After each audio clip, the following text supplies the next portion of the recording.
Saludos a los hermanos con la paz del Señor. ¿Me escuchan bien? Bueno, vamos a estar orando mientras se van conectando los demás. Amado Dios y Padre, te damos gracias, Señor, por un día más de vida que nos regala, Señor. Te damos gracias por este medio, Señor, que nos regalas para poder conectarnos, Señor, y escuchar tu palabra, Señor. Te doy gracias, papá, por la vida de cada hermano que se pudo conectar y te pido que bendigas grandemente su vida, Señor. Te pido que bendigas también a aquellos que no se pudieron conectar, Padre Santo. Te pido que estés tomando total control, Padre Santo, de este estudio y que abras nuestra mente, Señor, que abras nuestros corazones, que nos des sabiduría y entendimiento para poder comprender lo que tú quieres hablar, Señor. Te pido que bendigas la continuación en el nombre de Jesús. Amén. Eh, bueno, ahora voy a estar dejando a nuestro hermano Brian, que va a estar con la alabanza. Saludos a los hermanos con la paz del Señor. Vamos a estar cantando. Aunque mis ojos no te puedan ver, te puedo sentir.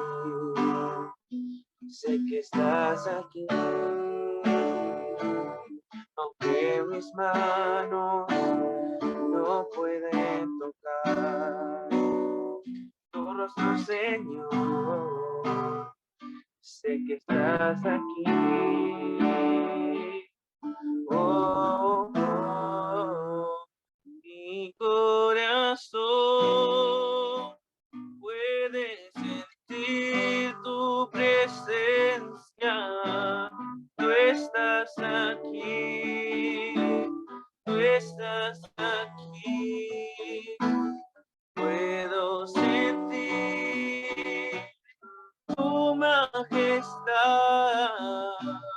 Tú estás aquí, tú estás aquí. Aunque mis ojos no te puedan ver, te puedo sentir. Sé que estás aquí. Aunque mis manos no puedan tocar tu rostro, Señor, sé que estás aquí. Oh, oh, oh, mi corazón puede sentir tu presencia. Tú estás aquí, tú estás aquí. Puedo sentir tu gran amor. Tú estás aquí, tú estás aquí. Puedo sentir tu gran amor. Tú estás aquí, tú estás aquí. Puedo sentir tu gran amor. Tú estás aquí, tú estás aquí. Tú estás aquí, tú estás aquí, tú estás aquí, tú estás aquí. Dios bendiga la continuación. Amén. Ahora voy a estar dejando al pastor Nico, que va a estar con el estudio de hoy. Amén, gloria a Dios, saludo a todos los hermanos con la paz del Señor en esta noche, tarde-noche, con lluvia, tuvimos un día medio nubladito, salió el sol en algún momento, pero dando gracias a Dios, ¿no? Porque tenemos un día más de vida. En esta tarde-noche quiero continuar con el capítulo número 5 de la carta a los Hebreos. Quiero felicitar a todos aquellos que me mandaron la tarea. Muy bien, buen punto. La verdad que me puso contento recibir tarea.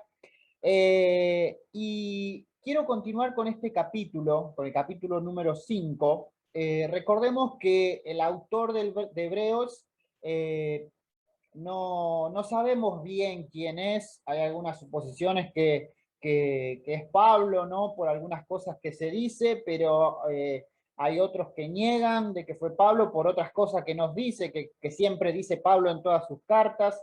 Hay otros que agregan a Bernabé y algunos más, ¿no? Así que recordemos que el libro de Hebreos no se sabe bien quién lo escribió. Sabemos que fue escrito para los judíos cristianos, judíos creyentes en Jesús, ¿no?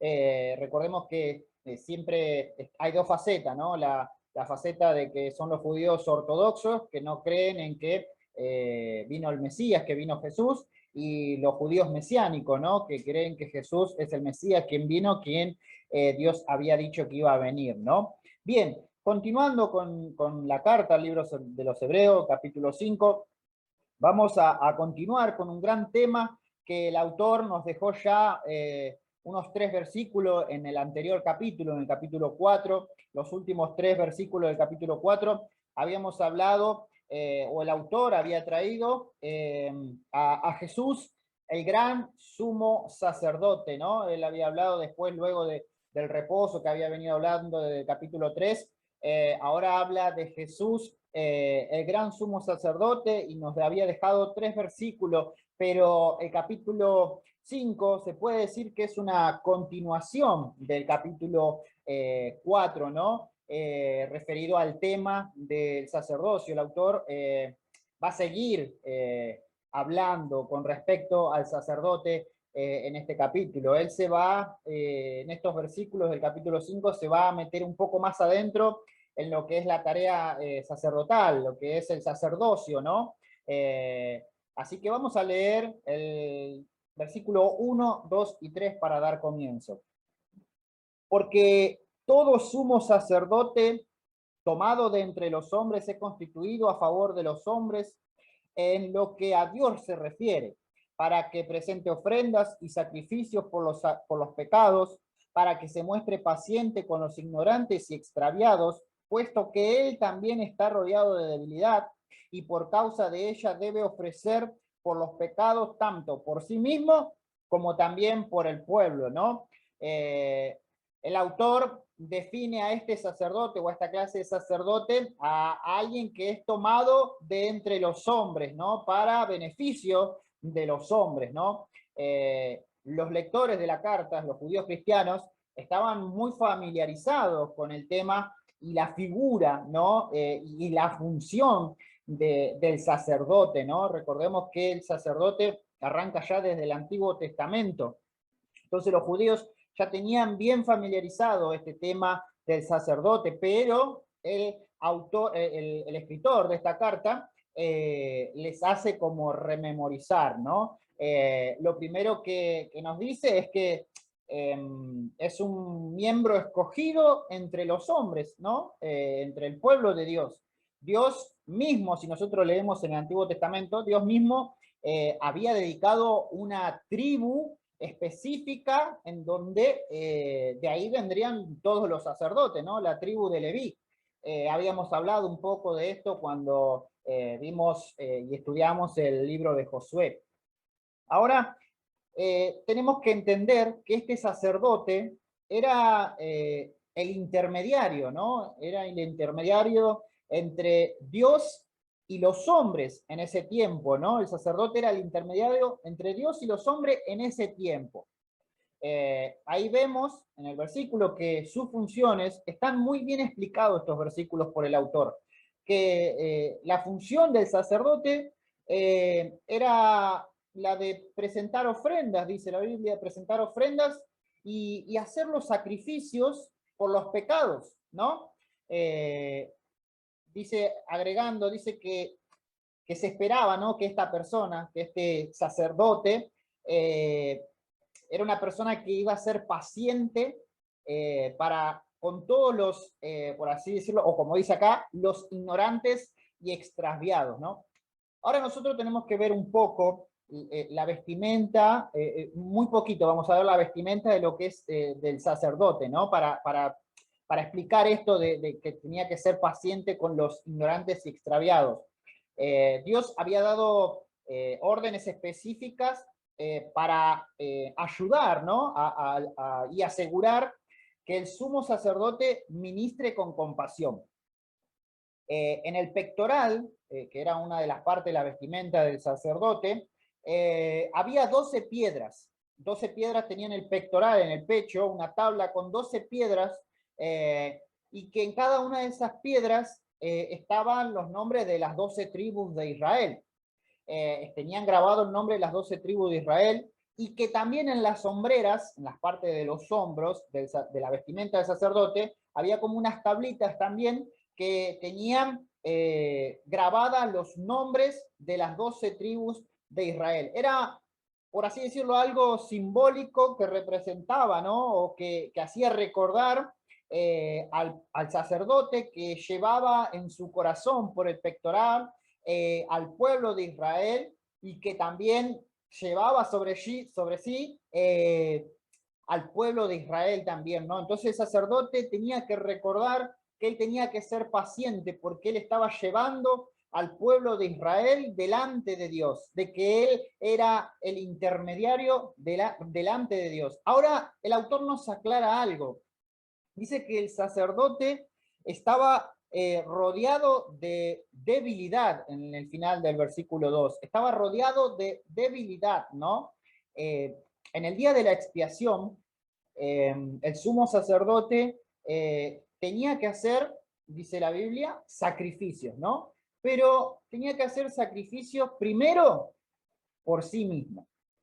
Primero por él mismo. El sacerdote tenía que hacer sacrificios primero por él mismo, para recordarse también, ¿no? Era una forma de recordarse, y también recordarle al resto del pueblo de que el sacerdote también tenía pecado, de que el sacerdote también tenía que presentar sacrificio delante de Dios por sus pecados, tal como el resto del pueblo de Israel.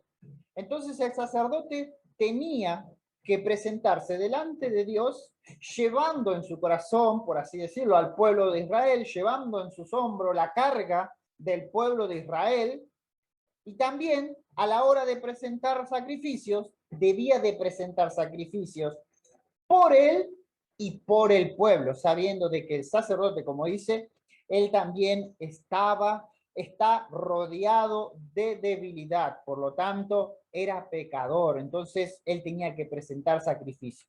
Ahora, vamos a ver lo que dice el versículo 4. Dice así el versículo 4.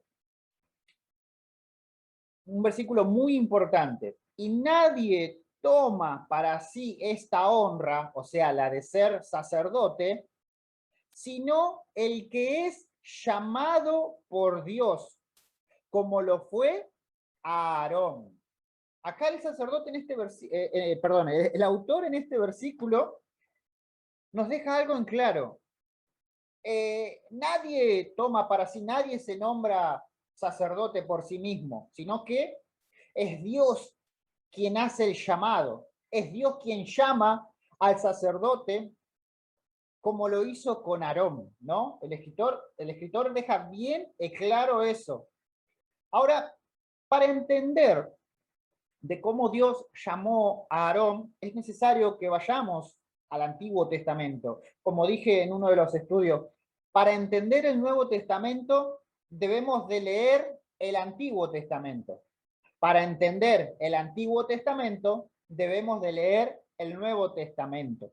Yo les voy a estar dando los versículos y después ustedes en sus casas más tranquilos, con más tiempo, los pueden ir leyendo para ir comprobando de que lo que estamos hablando es verdadero, ¿no? Tenemos que entender que todo sacerdote vino de Jacob.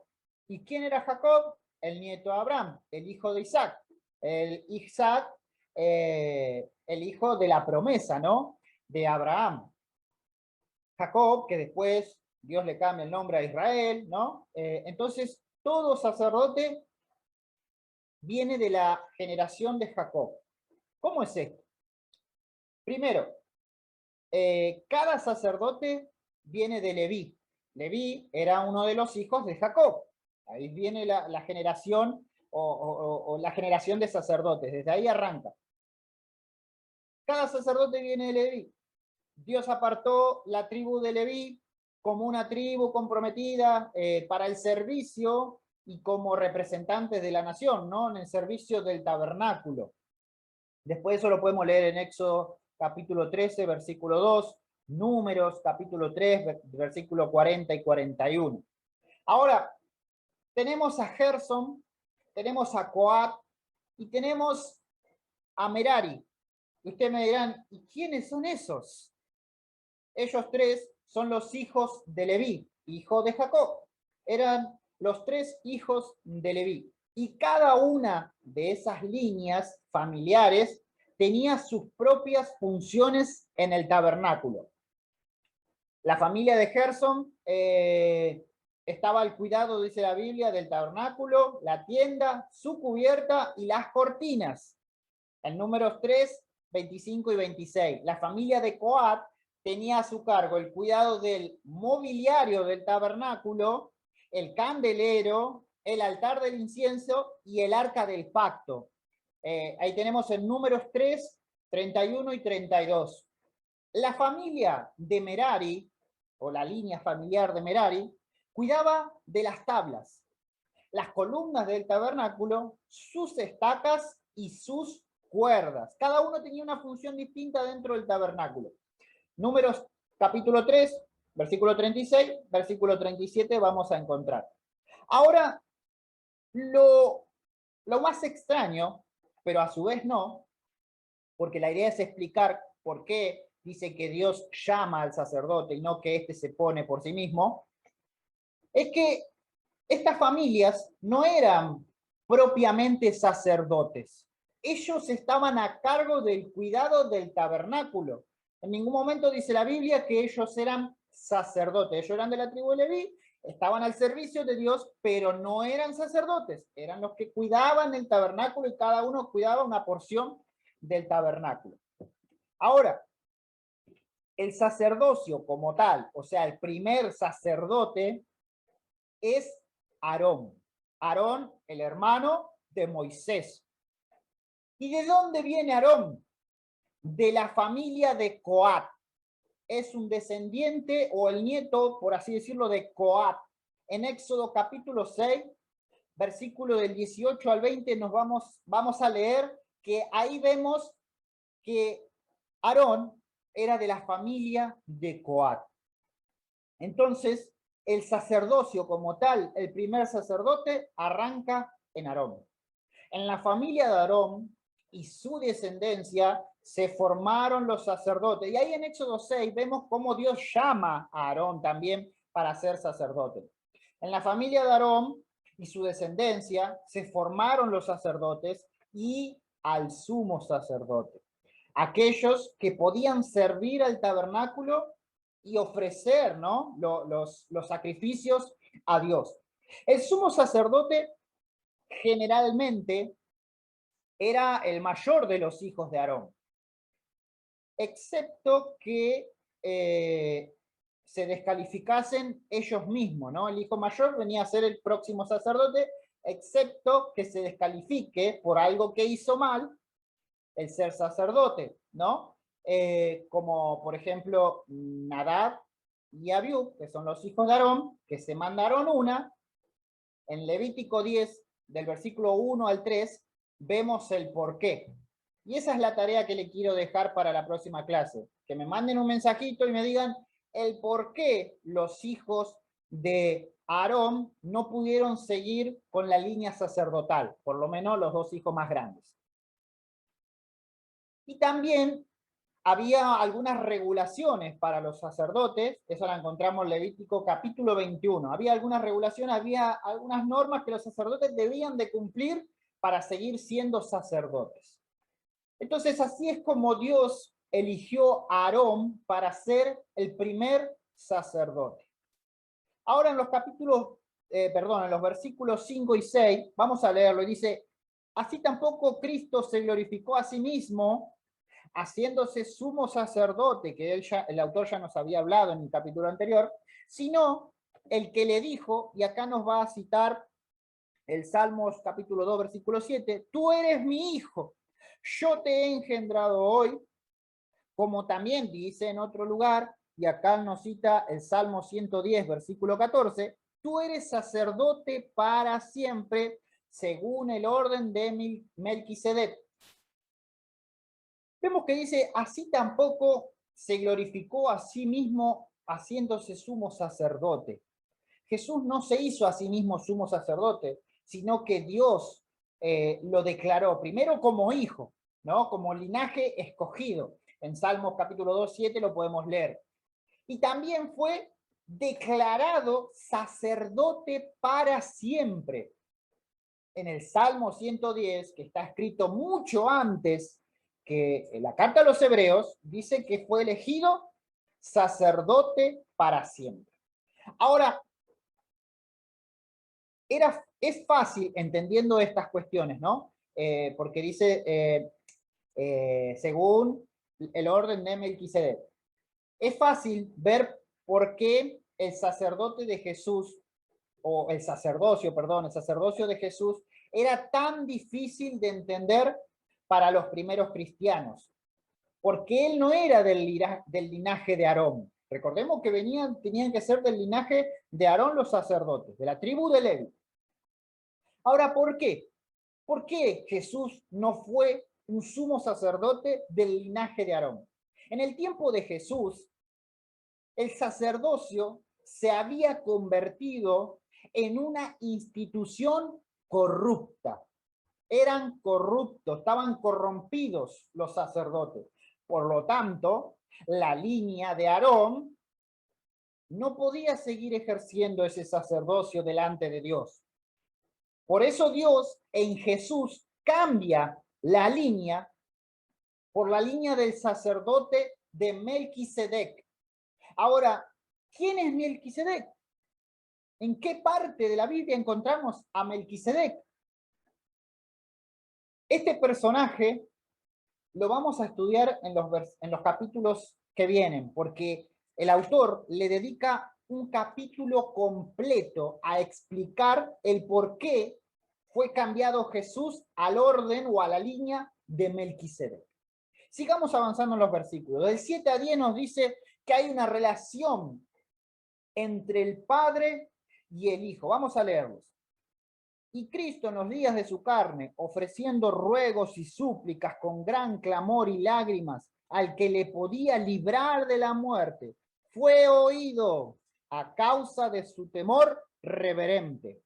Y aunque era hijo, por lo que padeció aprendió la obediencia, y habiendo sido perfeccionado vino a ser autor de la eterna salvación para todos los que le obedecen, ¿no?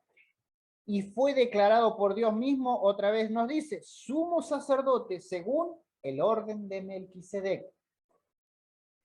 Dice la Biblia que ofreció ruegos, Jesús ofreció ruegos, súplicas y gran clamor con lágrimas, ¿no? Eso lo vemos cuando Jesús fue a orar en la última noche al Getsemaní, ¿no? Al huerto de Getsemaní.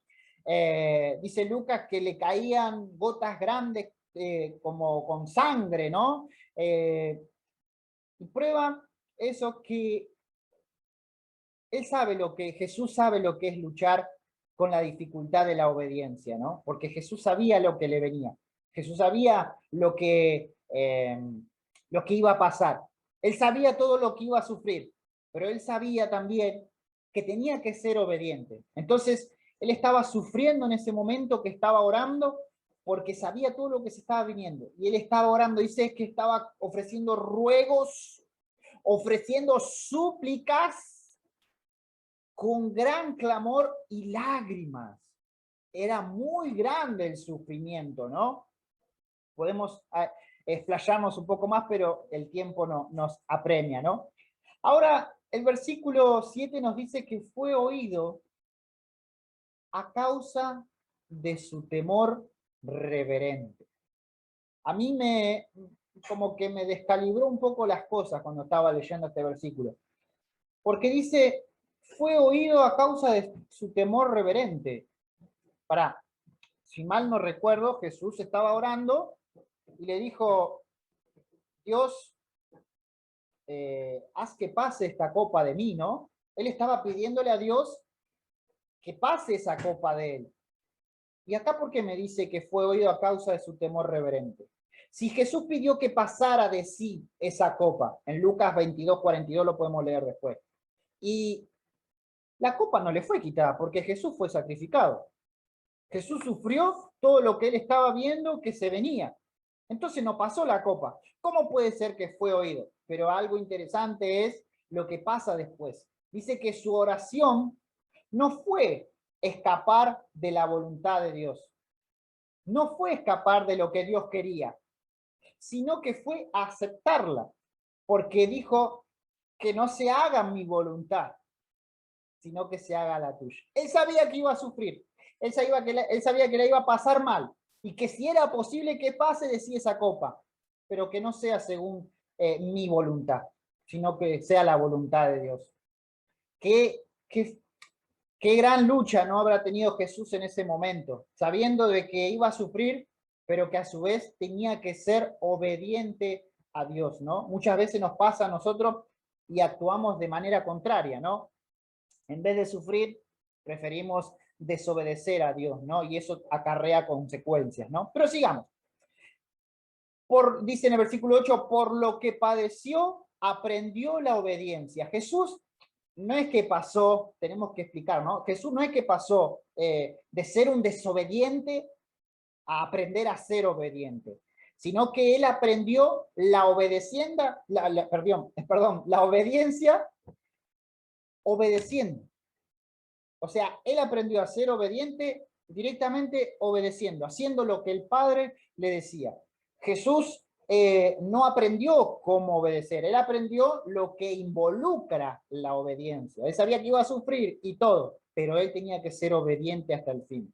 Dios quiere que a través de Jesús nosotros aprendamos haciendo lo que Él dice y no tengamos miedo a experimentar lo contrario. O sea, ¿en qué sentido digo esto? O sea, que no pasemos primero, no seamos primero desobedientes para después aprender a ser obedientes, sino que obedezcamos, simplemente obedezcamos y sepamos que es la palabra de Dios y es a Dios a quien obedecemos. Dice, habiendo sido perfeccionado, vino a ser autor de la eterna salvación. Versículo 9. La experiencia de Jesús con el sufrimiento lo hace perfectamente apto para ser el autor, o sea, la fuente, o sea, la causa de nuestra salvación. Tengamos en cuenta que esta salvación está extendida para todos los que le obedecen, dice ahí el versículo 9. Este sentido, todos los que le obedecen está usando como sinónimo el creer en él. Qué hermosa es la palabra de Dios en todo su conjunto, ¿no? O sea que los creyentes obedecen. La fe trae obediencia nuevamente a lo que hablamos en el anterior estudio. Dice, fue declarado otra vez por Dios sumo sacerdote según el orden de Melquisedec. El autor vuelve a hacer un hincapié en esto. De acuerdo al orden de Melquisedec, que después en el capítulo 7 lo explica de la mejor manera. Ahora el versículo 11 nos dice, acerca de esto tenemos muchos que decir, y difícil de explicar por cuanto os habéis hecho tardos para oír. Vemos que ahí cambia el subtítulo, dice advertencia contra la apostasía. La apostasía es abandonar la fe.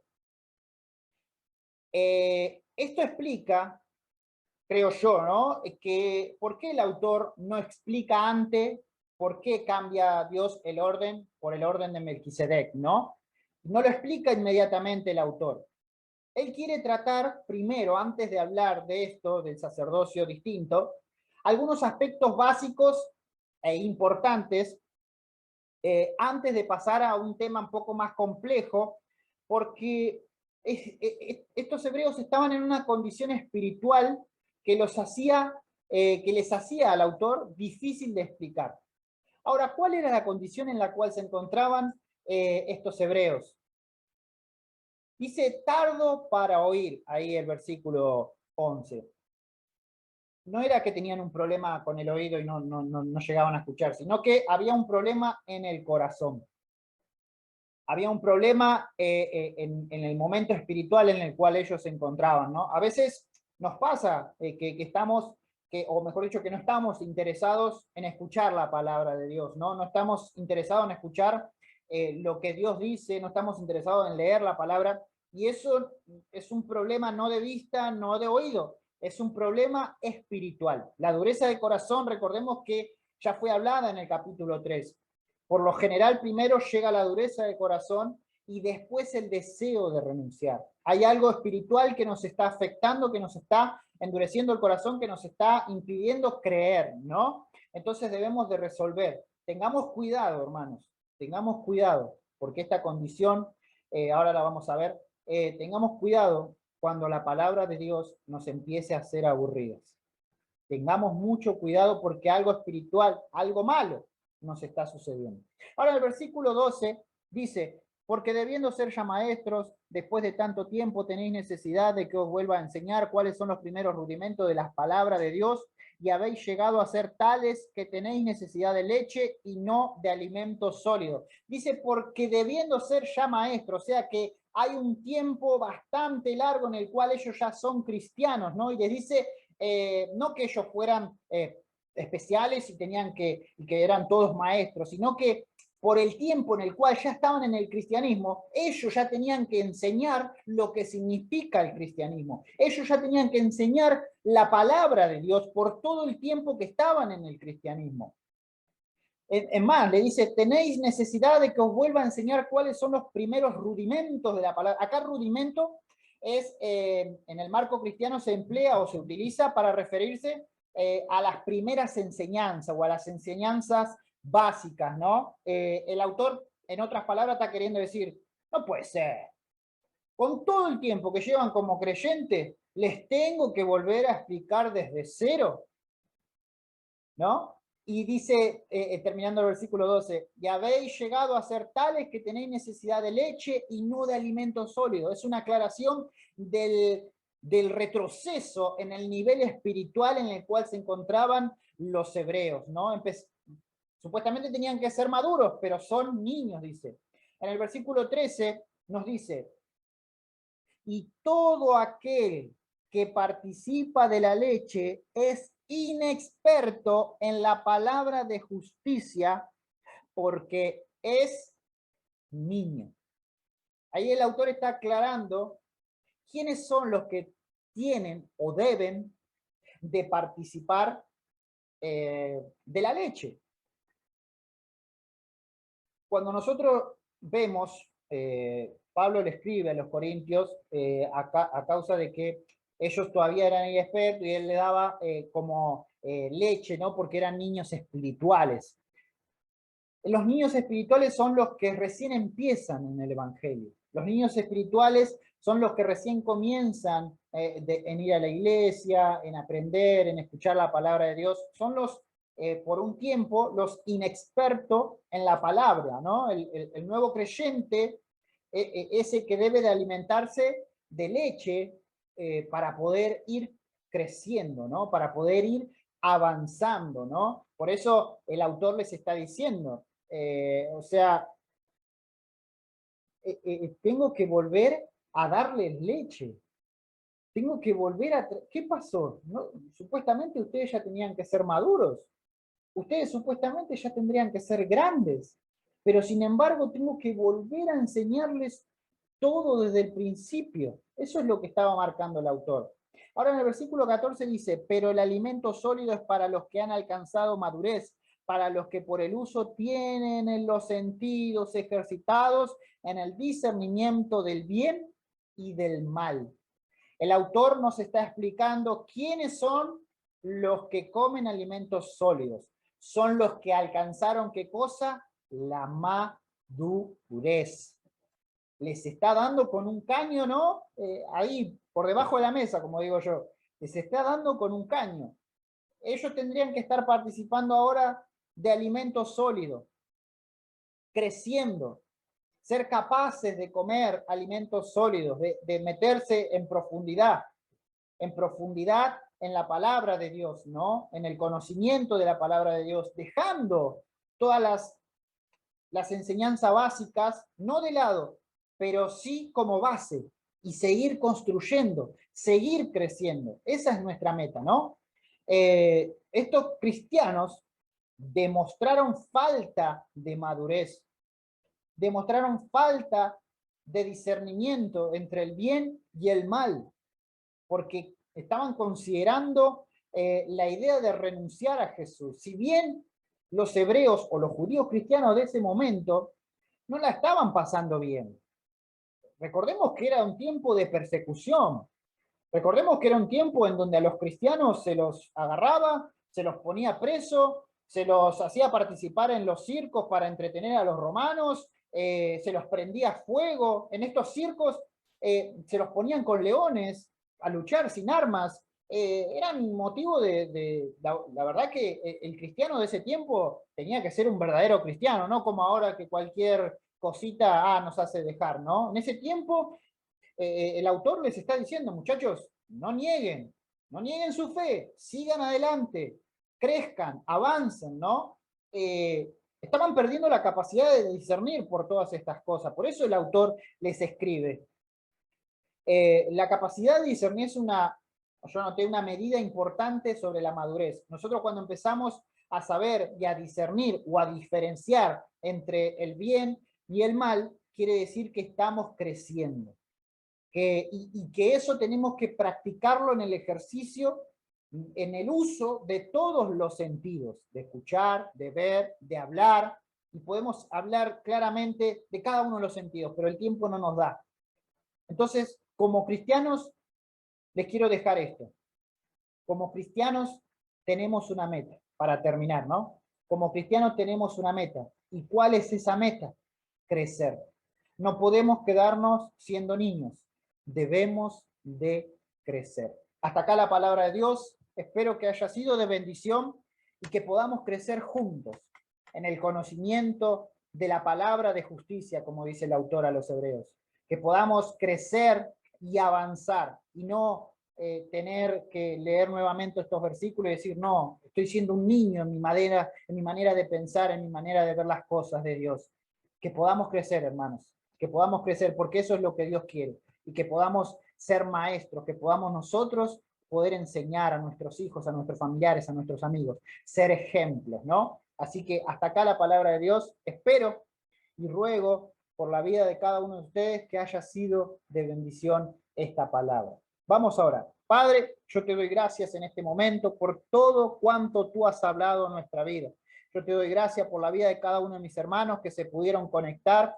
Señor, yo te pido que le abras el entendimiento, que le abras el conocimiento, Señor Jesucristo, para que ellos puedan seguir avanzando, para que ellos puedan seguir creciendo en sabiduría, Señor, y en entendimiento de tu palabra, para que ellos puedan guardarla en su corazón, para que ellos puedan ponerla en práctica, Señor, y para que ellos puedan enseñarla, Señor Jesucristo. Que Padre Dios Santo, de estos estudios van a salir maestros que van a enseñar tu palabra, Señor Jesús. Ayúdalos, guíalos, Señor Jesucristo, en todo, Padre. Guárdalos, cuídalos en todo momento, Señor. Gracias yo te doy en el nombre poderoso del Señor Jesús. Amén y amén. Que la gracia de nuestro Señor Jesucristo y Salvador, el amor de Dios y la comunión del Espíritu Santo sea con todos nosotros, no solamente hoy, sino para siempre. Juntos decimos amén. Hermanos, sean todos bendecidos en el nombre del Señor Jesús. Nos vemos sábado y domingo a las 7 de la tarde. Chau, chau.